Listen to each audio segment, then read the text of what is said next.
ఈరోజు నేను శనగపప్పు పుంటి కూర వండుతున్నా. అది ఎలా వండాలనో మీకు చూపిస్తాను చూడండి. శనగపప్పు ఉడకబెట్టి పక్కకు పెట్టుకోవాలి. పుంటి కూర, పచ్చిమిర్చి, ఆనియన్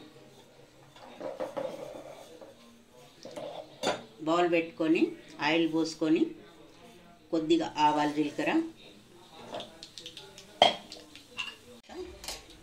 ఆనియన్,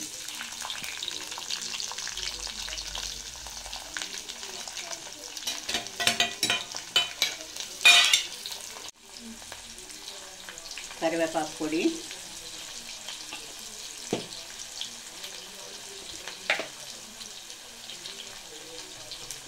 మనం పప్పులో కూడా పసుపు వేసుకొని ఉడకబెట్టుకోవాలి. మళ్ళీ తర్వాత కొంచెం పసుపు వేసుకోవాలి. అల్లం ఎల్లిగడ్డ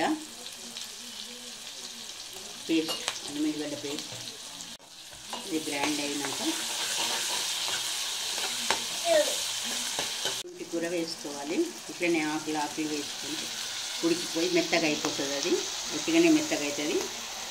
పుంటి కూర ఐరన్ కదా, బాడీకి మంచిది. ఇలా శనగపప్పులు వేసి వండుకుంటే టేస్ట్ బాగుంటుంది. పిల్లలు కూడా మంచిగా తింటారు. ఇప్పుడు వర్షాకాలం కదా, జర నోర్లు బాగుండే టేస్ట్ ఉండవు. అందుకని పుంటి కూర వేసుకొని వండుకుంటే టేస్టీగా ఉంటుంది. పెట్టుకున్నాము, వేసుకోవాలి. పచ్చికారం అయితేనే బాగుంటుంది. ఎండుకారం ఇంత రుచి ఉండదు అన్నమాట. అందుకని పచ్చికారం వేసుకుంటే బాగుంటుంది. వేగాలి, ఆయిల్లో వేగాలి పచ్చివాసన పోయే వరకు. పుంటి కూర ఉంది, కారం మంచి ఆకులు మగ్గేంత వరకు వేగనివ్వాలి.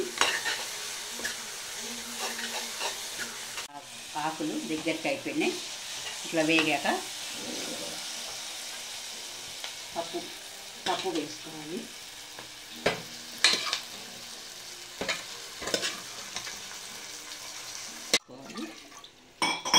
కడిగి వాటర్ పోసేసుకోవాలి.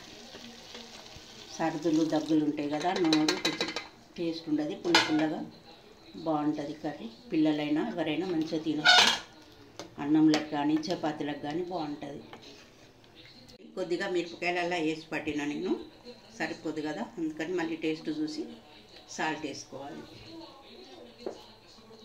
వేసుకొని కొంచెం ఒక 5-10 నిమిషాలు ఉడకనివ్వాలి. ఉడకనిస్తే ఈ పులుపు అంతా పప్పుకు దిగుతుంది, బాగుంటుంది.